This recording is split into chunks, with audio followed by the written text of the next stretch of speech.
मालेगांव शहर ये सोशलिस्ट नजरिए का शहर रहा है। निहाल साहब हमेशा बोला करते थे कि इस शहर ने कभी मुस्लिम लीग को, अपने वक्त में मुस्लिम लीग को पसंद नहीं की और सेकुलर शहर रहा, सेकुलर पार्टियां रही। उसमें जो मुखालिफ पार्टी के उनके शेख आसिफ थे, उन्होंने जो कल हरकत की, बड़ा मास्टर स्ट्रोक मगर फेल मास्टर स्ट्रोक साबित हुआ।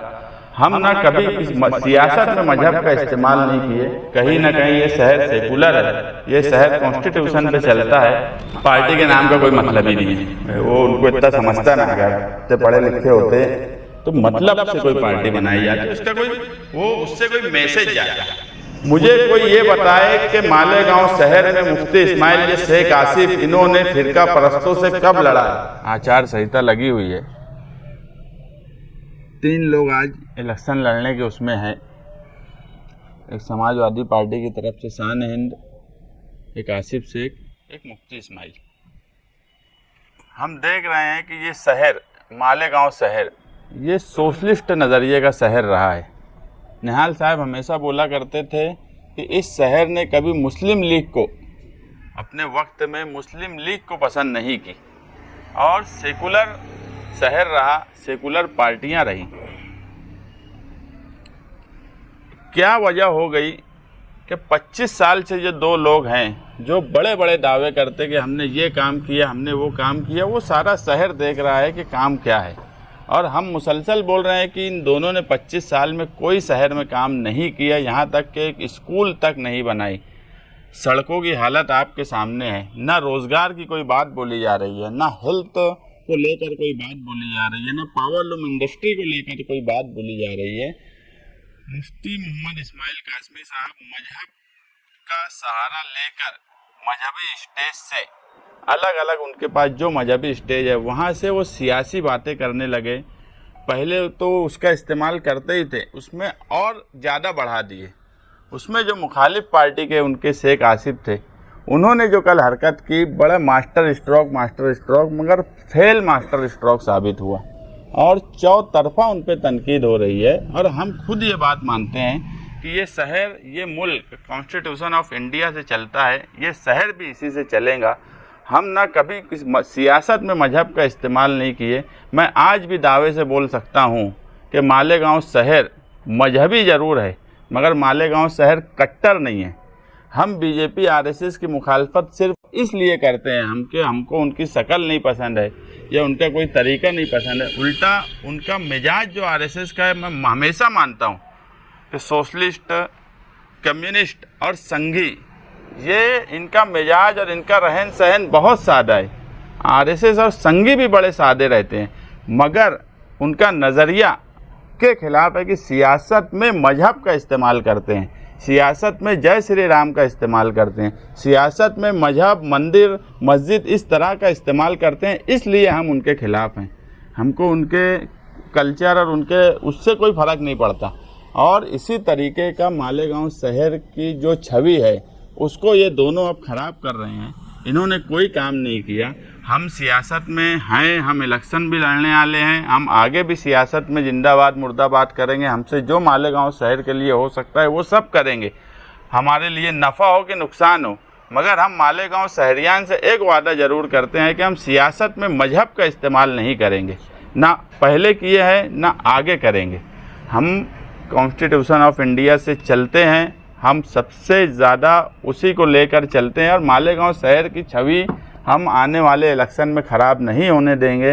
हिंदुस्तान भर में हम इस शहर को, कहीं ना कहीं ये शहर सेकुलर है, ये शहर कॉन्स्टिट्यूशन पे चलता है, हम इस शहर की छवि वैसे ही रखना चाहते हैं। और मालेगांव शहरियान से भी हम अपील करते हैं कि मालेगांव शहरियान देखें कि कौन लोग मजहब का इस्तेमाल कर रहे हैं और उनको मजहब का इस्तेमाल करने की ज़रूरत क्यों पड़ी, क्योंकि इन लोगों ने मालेगांव शहर में 25 सालों में कोई काम नहीं किया।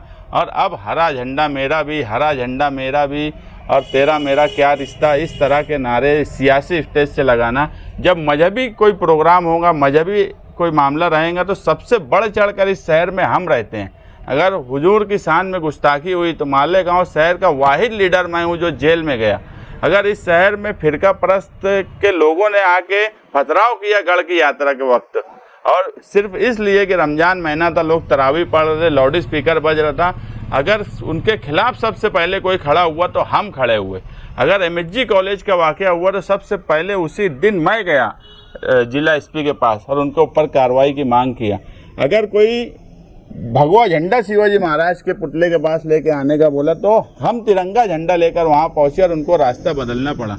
मुझे कोई ये बताए कि मालेगांव शहर में मुफ्ती इस्माइल ये शेख आसिफ इन्होंने फिरका परस्तों से कब लड़ा है। आज ये दोनों जो है मालेगांव शहर में बीजेपी को समझता है कि वो मालेगांव शहर में उम्मीदवारी नहीं दे सकती या ऐसा इलेक्शन नहीं लड़ सकती कि वो चुन के आए।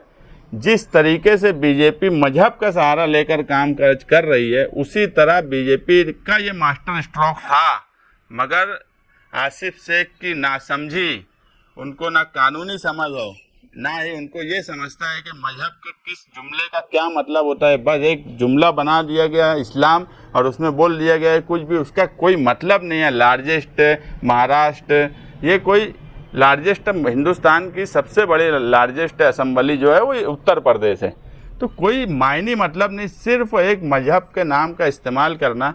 हम आज मालेगांव शहरियान से एक वादा करते हैं कि हम पूरे इलेक्शन के कैंपेनिंग में हम कहीं भी आसिफ शेख की पार्टी का नाम नहीं लेंगे।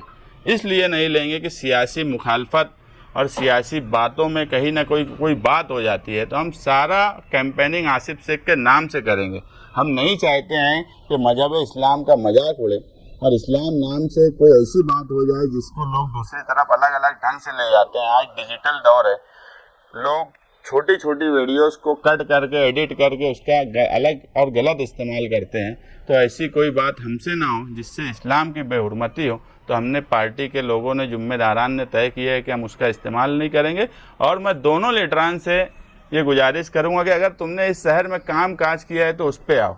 जुमा के दिन सिराज चौक चूना भट्टी पर एक हम सब एक हैं के नाम से समाजवादी का जलसा होने वाला है 7 बजे से 10 बजे तक, और उसमें हम सबूत के साथ बताएंगे कि ये दोनों मजहब का सहारा लेकर फिरका परस्तों के साथ इनकी जोड़ कैसी है, उसका प्रूफ भी हम लोगों को बताएंगे और देने की भी कोशिश करेंगे कि वो प्रूफ उनको दिया जाए। लीडरान से जिन्होंने इस शहर को बनाया, निहाल साहब से बड़ा मजहबी घराना मालेगांव शहर में कौन है, मगर कोई बता दे निहाल साहब की पूरी हिस्ट्री में कि उन्होंने कभी मजहब का सहारा लिया हो। उनके वालिद महाराष्ट्र जमीयत के सदर रहे, उनके वालिद के बड़े बड़े मदरसे चले। मैं साहब के आखिरी वक्त में भी देखा कि आफ्ताब सर को साहब बुला कर ये बात बोले, एक बार एक मामले में कुछ मसला हो गया था, उसको बोले कि तू कभी मेरी साइड से मत बोलना, तेरा मदरसा उस्मानिया बहुत अच्छा चल रहा है, तो ऐसा कोई काम मत करना कि सियासी मुखालफत में उसमें तकलीफ़ हो जाए। अगर तू कहीं पे ऐसा लगता है कि मेरी वजह से तुझे तकलीफ़ होंगी तो तू हट जा, सियासी मेरे नाम से हट जा। तो निहाल साहब इतना एहतियात करते थे, कभी उन्होंने मजहब का इस्तेमाल नहीं किया। ये दोनों इस शहर की शनाख्त को दागदार कर रहे हैं और ये किस तरीके से बीजेपी से मिले हुए हैं इसका सबूत हम सब एक हैं जलसा आम सिराज चौक चूना भट्टी पे दिया जाएगा। पूरा जो नाम लिखा हुआ यानी पार्टी का जो नाम लिखा हुआ, पार्टी के नाम का कोई मतलब ही नहीं है। वो उनको इतना समझता ना, अगर इतने पढ़े लिखे होते तो मतलब से कोई पार्टी बनाई जाती, उसका कोई वो उससे कोई मैसेज जाता। ये इससे कोई मैसेज ही नहीं है। लार्जेस्ट असेंबली, बस हमको एतराज़ है उस नाम, उसको जो फुल फॉर्म दिया गया इस्लाम, उसका जो वो बनाया गया, उस पर हमको एतराज़ इसलिए है कि उसका इस्तेमाल गलत हो रहा है और ये तरीका सही नहीं है। कोई सियासी, हम तो सियासत में मजहब के इस्तेमाल के बिल्कुल ख़िलाफ़ हैं। मैं पहले ही बोला कि ना हमने कभी पहले मजहब का इस्तेमाल किया, ना आइंदा मजहब का इस्तेमाल करेंगे सियासत में, भले उससे हमको नफ़ा नुकसान क्या होता हो उसकी कभी परवाह नहीं रही। कांग्रेस जो है अपनी सीट छोड़ने को तैयार नहीं है, इस तरह की खबरें अभी मिल रही है ऐसी, और आपका उम्मीदवारी आपकी अनाउंस हो गई कि आप उम्मीदवार होंगे। अगर कांग्रेस का उम्मीदवार यहाँ पे और कोई मजबूत उम्मीदवार दिया जाता तो आप? हमारा समाजवादी का लड़ना तय है। रियासती सदर ने ऐलान किया, कौमी सदर राष्ट्रीय अध्यक्ष अखिलेश यादव जी ने ऐलान किया। हम उस भांगड़ में पड़ ही नहीं रहे हैं कि वो ऊपर क्या बात हो रही है, क्या होने वाला है, कौन आ रहा है, कुछ भटकती आत्मा है जिनकी ज़मीन खसक चुकी है, वो भटक रहे हैं। तुम देखेंगे वाहिद मालेगांव शहर में हम ही हैं समाजवादी, जो पूरे इलेक्शन के 2-4 महीने में तुम हमारे बारे में कभी नहीं सुने होंगे कि इधर गया कि उधर गया कि उधर जा रहा है, क्योंकि हमको हमारे लीडरान पर भरोसा है। और हमको इस शहर में हमने जो पीछे 2-4 साल से काम काज किया, फिरका परस्तों को जो मुँहतोड़ जवाब दिया, हमने इस शहर को एक नई लाइन दी। हम दादा भूसे के ख़िलाफ़ हमने लड़ा, बदउनवानी के ख़िलाफ़ हमने लड़ा। इन सब कामों से हम मुतमईन हैं कि हमको सिर्फ समाजवादी पार्टी की ज़रूरत है, उसके सिंबल की ज़रूरत है, और समाजवादी का सिंबल हमको 100% मिलने वाला है। ऊपर के लीडरान क्या फ़ैसला करते हैं, ना मैं यहाँ पे बैठ के कोई फ़ैसला कर सकता कि अलायंस का क्या होगा क्या नहीं होगा, ये ऊपर के लीडरान करेंगे। वो जो भी फैसला करेंगे, हम ना पार्टी छोड़ने वाले हैं। हम समाजवादी ऐसा नहीं होगा कि कुछ ऐसा हो गया या वैसा हो गया, वो भी मैं साफ कर दूँ कि हम समाजवादी में ही रहने वाले हैं और हमको हमारे लीडरान पर भरोसा है। समाजवादी में ही रहेंगे आप और समाजवादी से ही उम्मीदवारी हर हाल में करेंगे? समाजवादी में ही रहेंगे और समाजवादी से ही इंशाअल्लाह हर हाल में उम्मीदवारी करेंगे।